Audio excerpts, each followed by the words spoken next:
Breaking today, the Secretary of War, Pete Hegseth, confirming another deadly strike on a narco-trafficking boat off the coast of Venezuela. 1 second it's there, the next second it's not. Hegseth says it was packed with substantial amounts of narcotics headed for the United States. The move comes after a White House memo sent to Congress saying America is now in a formal armed conflict with the drug cartels. Let's bring in Brett Sadler, retired Navy captain and former Pentagon official, and Derek Maltz, the former acting DEA administrator and Penlink senior vice president. So complaints from Democrats and Republicans alike prompted that letter that the White House sent to Congress in terms of the engagement with cartels. It said in part, the president determined these cartels are non-state armed groups, designated them as terrorist organizations, and determined that their actions constitute an armed attack against the United States. The president determined that the United States is in a non-international armed conflict with these designated terrorist organizations. The president directed the Department of War to conduct operations against them pursuant to the law of armed conflict. Since we're talking about military operations, Brent, let's start with you. Is the president on solid legal ground here?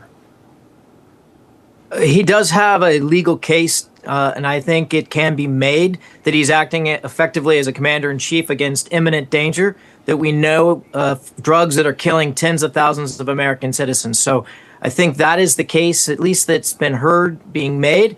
There's another case to be made about taking a preeminent tack before it gets to the United States. And there's a history there of intercepting these type of craft for flag inspection, goes back to anti-piracy operations for what's being done on international waters and international airspace. All right, Derek, last week at the United Nations, the president declared that these new operations have basically dried up smuggling on the ocean by boat. Listen to what he said. People don't like taking big loads of drugs in boats anymore. There aren't too many boats that are traveling on the seas by Venezuela. They tend not to want to travel very quickly anymore. And we've virtually stopped drugs coming into our country by sea. But we did see that boat that was out on the water this morning that got blown up, that the Secretary of War provided the video for, so they have not stopped. But Derek, I mean, you used to be in special operations. This was your bailiwick.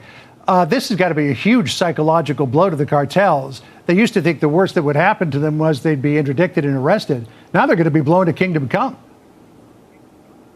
Exactly. So let's keep it real simple for the viewers, right? Historic amounts of American deaths from poison coming from the terror cartels requires an aggressive historic response.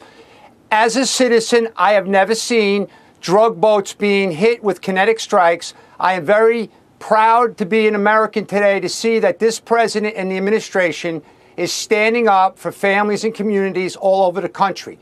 Those that are burying their children every day from deadly drugs are very satisfied with the work being done by this country, the Secretary of War, the president, but most importantly, right now we have a whole of government approach, John, where the Homeland Security task forces are coming together to get all the best and brightest we have in this country to stop this threat.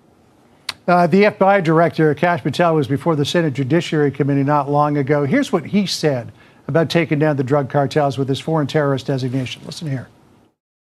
We must treat them like the Al-Qaedas of the world because that's how we're operating. We have to use our authorities at the Department of War and the intelligence community to go after the threat like we did terrorists when we were manhunting them. I mean, Brent, going all the way back to the Clinton administration, he was firing Tomahawk missiles at Al-Qaeda in the hills of Afghanistan. President Obama was taking out ISIS members with drones. How is this any different?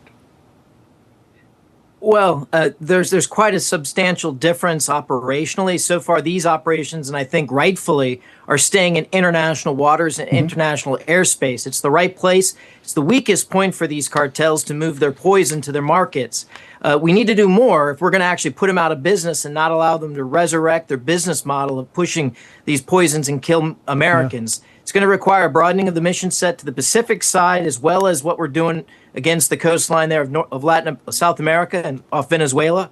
But there is a historical precedent. We are using it also in the Arabian Sea to go after the arms smuggling that goes to the Houthis. It's called a flag inspection, and to try to stop this illicit type of trafficking that's going on there. So there is a history, but it is different than going after Al-Qaeda.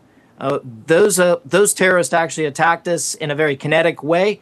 But the results are the same: dead Americans, and that is the principle the president's acting on: protect American lives. Although Clinton was firing missiles at Al Qaeda before 9/11, so we'll see where the argument goes from here. Brent, Derek, good to talk to you. Thanks so much.